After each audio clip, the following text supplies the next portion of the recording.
Welcome back to the channel, viewers. My name is Rodders and this is On the Bridle. And in today's show, we will be talking about Constitution Hill. Is the king of the hurdler's career dead, or is there another explanation? Before we start the video, could I kindly ask that you like and subscribe the channel and the video, because it helps me bring you better content for the future. The types of things that I want to do with this channel involve interviews with trainers and content for race days out. So on to Constitution Hill. In this video, I'm going to be analysing his jumping in the early part of his career and analysing his jumping recently. So without further ado, let's crack on. On the Tolworth hurdle, this was on quite heavy ground, to be fair to him. Comes to the last, old style hurdle, pops it brilliantly. Not an issue there. We picked Constitution Hill up at the hurdle that he fell at this year. Pops that absolutely fine. Some do say, as well as me, that this was his best ever performance in the Supreme Novices hurdle. I can't disagree with any of that. He was mightily impressive this day. He's following Dysart Dynamo up front and his stablemate John Bon. As we all know, John Bon has turned out to be a brilliant chaser, winning a succession of Grade 1 chases over the years. Now, Nico did a very, very clever thing in this race, coming this side of Dysart Dynamo, who's about to go. Constitution Hill jumps that perfectly fine. Cruising upsides his stablemate John Bon. You have to feel really sorry for John Bon. I mean, he's a fantastic horse, but he's been marred by his price tag. Originally 500 odd £1,000. Constitution Hill comes to this, hops it exceptionally well, and then from here on in, you could have walked leisurely to the bookmaker's stand and picked up your money without a problem in the world. He accelerates rapidly away from John Bon, coming to this hurdle. There's nothing in the world is going to stop him from here on in. Comes to the hurdle, eyes it up, locks on, jumps it perfectly. Not a problem in the world. And breaking the track record was easy peasy for Constitution Hill. Back to England in the colours of Michael Buckley. Constitution Hill, a class apart. The 2023 Christmas hurdle, as you can see, Constitution Hill approaches up and over. These were the white style hurdles. I think this was the first year they trialled these different coloured hurdles. He locks on to the last. He can see it from a mile off. Nico knows exactly what he's doing. Gets in, pops it. Brilliant. Rubo in second place, bunching up actually for second. First Street, Sobral and Black Poppy, a separate race as Constitution Hill is back. The engine's still in full working order, not needing to go through the gears today, but that is amazingly a 7th Grade 1 from 8 starts. He remains unbeaten. This is the champion hurdle in which Constitution Hill won. This jump, he overtakes the leader on the inside of him. Another perfect jump, no problem. Here we pick Constitution Hill at the end of the 2023 champion hurdle. He goes to the last, he has the sunlight behind him, and he just takes a slight liberty with the hurdle.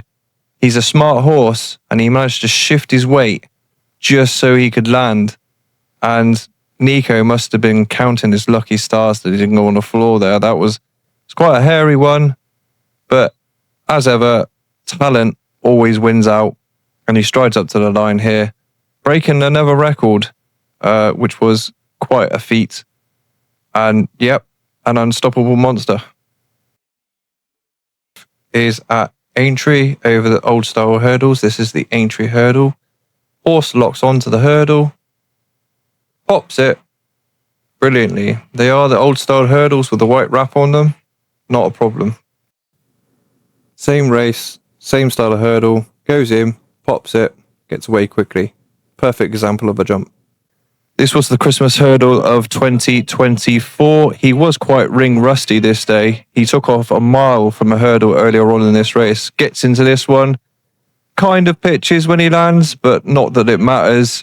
He's quickly away from the hurdle and he's quickly away from Lossiemouth. First ever 3 times winner of a Ladbrokes Christmas. This is the champion hurdle which he fell. This is the hurdle before he goes. Jumps that perfectly. He has had problems with these hurdles, these new style rubber hurdles that they brought in this season. And he's taken off once or twice a bit too far away from them. He comes around the corner here. He's in third place, exactly where he needs to be. And he just launches at the hurdle. And this is in the entry hurdle. He goes to, I believe, the third last here. Jumps that all right. It wasn't brilliant, and Nico had to ride him along. He's not in a brilliant position here. Nico's well aware of that. Coming to the next hurdle, he just launches at it. And this was at Punchestown at the end of a very hard season. Constitution Hill does line up, but he does take a bit of cajoling to do so. I've never seen him not willingly line up. He goes down to the first under James Bowen, and I think he's already made his mind up, this horse. I think he's basically saying this is one too many. He balloons the hurdle, James Bowen comes down on him, and then from there on in, the race is over as far as Constitution Hill is concerned. I think this is a combination of the horse's overconfidence and the new style hurdles and the lack of understanding of how the new style hurdles react when they're flicked up in front. It's funny that he's never had a problem with the old style hurdles in the early part of his career, but suddenly when these new hurdles are introduced, he starts falling over. That can't be a coincidence. Now, I know that some people have completely dismissed this theory, but the horse who passed away at the same race meeting, Willida Who, made more or less the same mistake. And it's not the first time I've seen a horse make a similar mistake at these style hurdles. There's something that's not quite right with them, and I don't really agree with them being in play. I think they were a good theory on paper, but a bad practical application in real life. So there you go, viewers. That's my opinion on Constitution Hill. I know that Nicky Henderson will be working his socks off to get him back to how he used to be, and the team at Seven Barrows. I'm Rodders.